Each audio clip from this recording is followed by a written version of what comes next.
की शुरुआत करेंगे बड़ी खबर के साथ। भारत के जबरदस्त एक्शन से पाकिस्तान में हड़कंप।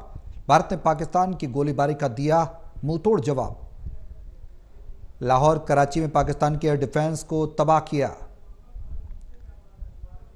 भारत के रक्षा मंत्रालय ने हमले की जानकारी दी है। भारत ने पाकिस्तान की गोलीबारी का बड़ा जवाब दिया है। पाकिस्तान ने भी भारत की 15 चौकियों को निशाना बनाया। उसके बाद भारत ने मुंहतोड़ जवाब दिया है।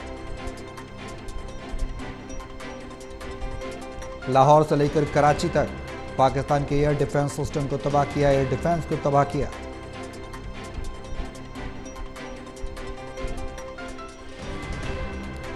तो युद्ध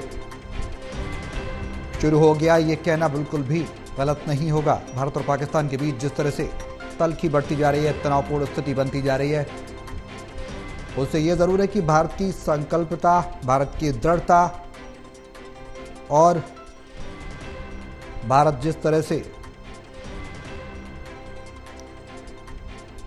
पूरे विश्व को शांति का संदेश देता रहा है, तो भारत ने यह भी समय समय पर साबित किया है कि अगर भारत के खिलाफ आंख किसी ने उठाई तो फिर भारत छोड़ेगा नहीं। टोटल टीवी के एसेट एडिटर प्रदीप कुमार हमारे साथ हैं। ज्यादा जानकारी के लिए सीधे उनका रुख करेंगे। प्रदीप जी, भारत ने जबरदस्त एक्शन किया है, पाकिस्तान में हड़कंप मचा हुआ है, लाहौर से लेकर कराची तक एयर डिफेंस तबाह हुए हैं। क्या कुछ जानकारी है इस पूरे घटनाक्रम को लेकर, जिस तरह से वॉर हैज बीन बिगन, ये कहना गलत नहीं होगा?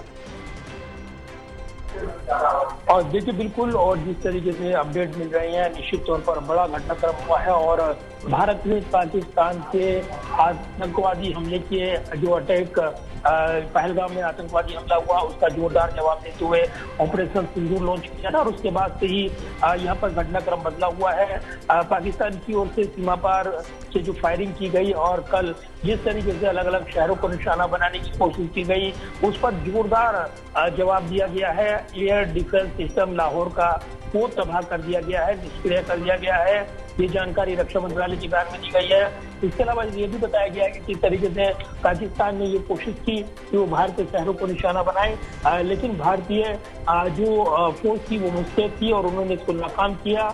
ये जानकारी मिल रही है S-400 सिस्टम के जरिए, जो कि जो मिसाइल अटैक को तबाह करता है, उसके जरिए यहाँ पर पाकिस्तान के जो मिसाइल अटैक की कोशिश उसने की थी वो ध्वस्त की गई और ड्रोन हमले के जरिए अलग अलग शहरों को निशाना बनाया गया। आज जैसे ही दिन की शुरुआत हुई, लाहौर में बम धमाकों की खबरें आई और इसके अलावा जो कराची है वहाँ पर बम धमाके हुए जो कि ड्रोन के जरिए किए गए। इसके अलावा रावलपिंडी में बम धमाके हुए जो कि ड्रोन के जरिए किए गए। पाकिस्तान की ओर से दावा किया गया कि करीब 12 शहरों को निशाना उसके बनाया गया है।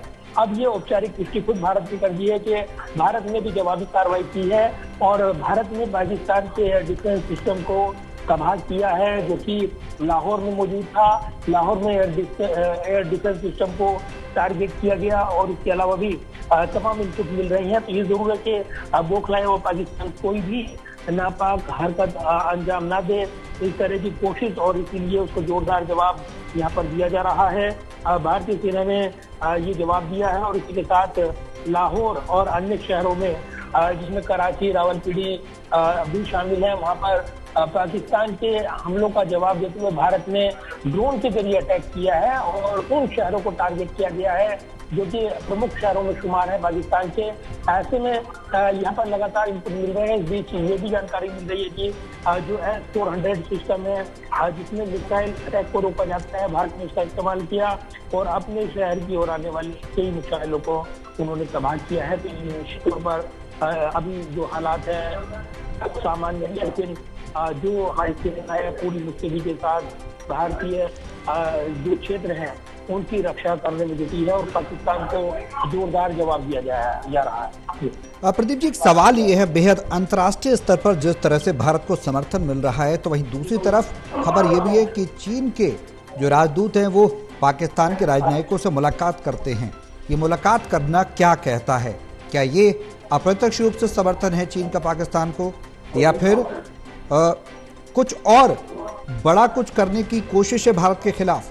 क्या कहती है ये मुलाकात? देखिए, ये कोई छिपी हुई बात नहीं है कि पाकिस्तान को चीन का समर्थन और दूसरी तरफ तुर्की का समर्थन वो मिला हुआ है। लेकिन ये भी काबिल गौर बात है कि भारत ने जिस तरीके से आतंक के खिलाफ लड़ाई छेड़ी है, तमाम जो यूएन के जो देश हैं, अस्थायी सदस्य हैं या स्थायी सदस्य हैं, उनके राजनीतियों को भरोसे में लिया गया है। विदेशी जो खासतौर से राजनीति है, उनको भारत के प्रदीप जी, यहाँ पर मैं आपको रोकना चाहूंगा।